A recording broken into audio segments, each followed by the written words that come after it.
All right, everybody, welcome to Fidelity 101. Today we're going to be walking through how to open an account up in Fidelity. So for those of you guys that are unfamiliar with Fidelity investments, it's where I store about 80 to 90% of my money. And so just want to provide this opportunity for you guys to understand how you can use Fidelity in your best interest. Say you have an employer with a 401k program that works through Fidelity, or maybe you just don't have an account whatsoever. This video would be meant for you. Now, when you click on and you go to fidelity.com and you click on this open an account button, now of course this is happening in July of 2021, so the user interface might change depending on when you're watching this video, but looking specifically, what we're going to mostly look at, specifically for most people, if they're just kind of getting started out, are either a Roth IRA, traditional IRA, or even potentially a brokerage account. So depending on what you're looking for, it takes an opportunity to potentially do that. We're just going to do a brokerage account. That's the simplest thing for me to do. So what you're going to do is looking at whether this is an individual or a joint account. Now think about if you're opening this as an individual, or if you're opening this up with, say, a spouse or a partner that you want to have access to that as well. So just for simplicity, I'm going to say it's an individual account. So we're going to open this up, click on it here, and it's going to ask you some things. I'm just going to say I'm an engineer because that's what I am as a person. Now, of course, Fidelity has a lot of my information already, but what you then do is you obviously have your account information where it's going to say your Fidelity account, individual account that you're going to have, and it's going to want you to open up your personal information as well as your employment information. So just for your guys' sake here, I'm just going to open this bad boy up and you guys can see that it's going to make you basically put in your name, your social security, and your potential birthday. Now, of course, that this information is already taken up because obviously I've done this before through Fidelity. So it'll make you enter this information here. More specifically, you have to have your social security number readily available, otherwise it will not work. And then obviously you fill in your address lines, whether that is, an apartment, whether that is God knows where. Then you obviously have to answer whether or not this is a legal mailing address or if this is some sort of PO box. I don't think they'll allow you to do anything to a PO box. They also won't allow you to do it to a commercial address, which I found out in the past when I was working as an expat in a different country. They found out that my mail was getting sent to a commercial address and they were very upset about that. So they literally were just like, hey, this is a commercial address. We can no longer send mail here. I was like, no, that's my legal address. So if you are mailing it to a business or something like that, they may have problems with that. So just be wary of that. And then of course, you have to make sure that you put a reasonable email address in here as well.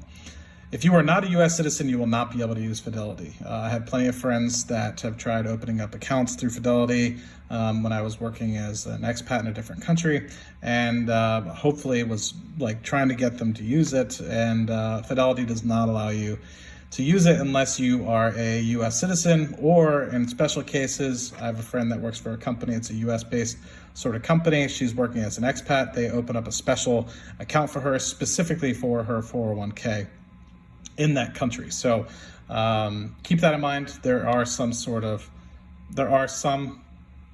exceptions, but majority of the time, it's not going to work out that way. So we'll do that. We'll hit save. You'll have to review your information and confirm whether or not that is accurate or so. And then it might ask you some information about your employer as well. So just go through here and say, okay, well, let's go through here. I'm employed, I'm an engineer. This is the approximate address that we're gonna have here, the zip code that we're gonna have here as well. And then it's also gonna ask you about anybody in your family being part of some financial institutions or some sort of stock exchange or anything of the like, because you have to disclose that. And you also have to disclose if somebody is a board of director of a publicly held company as well, because that might have stock restrictions as well. So once you go ahead and fill that out, you can continue on the last piece, which is talking specifically about your account settings and what you kind of want in terms of your sort of initial settings associated with your account once you get it set up. So specifically looking at the core position here, the ones that I would look at most are either the ones that I've looked at most in the past is SPA XX, and I know one of these is strictly cash. So basically, you basically don't get a lot of cash associated with it overall. and I think that was Fcash in the past. Well, now it says free credit balance that earns daily interest. When I did it in the past, legitimately didn't pay me any interest. So not sure if that has changed or if that was just the time and place of where it was, but I use SPAXX and I've had zero problems associated with that. So that's generally speaking what I customarily have as my default. And then would you rather get your financial documents electronically?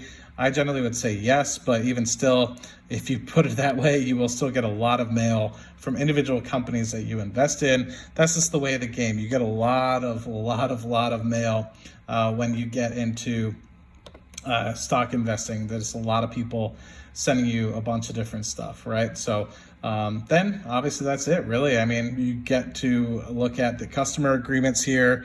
You get to look at the terms and conditions, the trusted contact. So I encourage most people to look through all that. It's talking a little bit about the fees, the FDIC insurance policy in case Fidelity, say, ever goes belly up. You'll have the ability to have up to $250,000 in terms of FDIC insurance per account, right? So if you have a Roth IRA and you have an individual brokerage account, you'll have coverage $250,000 for both of them. So if you have up to, let's just say $500,000 between the two, 250 in say one, 250,000 in the other, you'll be fully covered, right? And so you'll be able to get that money back out, no problems. That doesn't mean that if your company goes bankrupt, you'll get paid back. That is not how that works. This is specifically insurance for the brokerage going belly up, not the individual stocks that you're investing in. So talking a little bit about it as well, once you read through those, do you agree? And you just obviously would click yes. And obviously it's talking about, you know, if your social security number is fake or you're using it in somebody else's name, you're a US citizen, and it's basically going to say we're going to generate tax forms on your behalf. Make sure that you read all those things, because obviously this is associated with tax implications of investing. So obviously you are opening the brokerage account in your name and you provided the documents to the best of your ability. You don't need a paper copy. You understand everything. And then basically once you hit the open account button, that is what it is. You would go ahead and open the account. So let's just go ahead and do that and hit open account. And so then it will give you a fake account number here, and you can use that to go ahead and fund. And that's really it. You know, it's relatively quick to be able to open up your brokerage account here. And hopefully this helps you guys in the future. And as I said, this is a July 2021 video. So hopefully this is a good update, because I know that they've updated some of the processes. I've had some people in the 2020 video give me some updates and say, hey, this user interface has changed. Can you help us out? And so that's relatively it. So the account number you'll see actually ends up showing up here, and now you can kind of look into moving money over and looking specifically at this individual brokerage account, add your beneficiaries, and a bunch of different investing goals to help kind of guide you and put some guide rails on your potential investor prospectus and what you might be looking for. And also if you want to unlock some sort of options, margins, all that stuff, this will kind of ask you to go ahead and do that to make sure by the time you leave this page, you're basically set up to get ready and get going.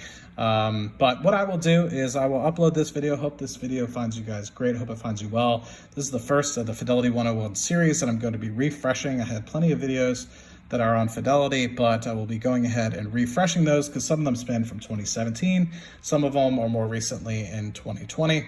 So just taking an opportunity to go ahead and refresh this. But what I'll probably cover in the future is setting up your options account, is moving money over into your account, buying and selling on the brokerage account, and potentially looking at the IRA aspect of things as well. So for those of you guys that stopped by, thank you so much. Hopefully this leaves you guys great and leaves you guys well. Let me know if there's any other videos for Fidelity that you guys want me to do, and I'll see you guys on the next video. Cheers.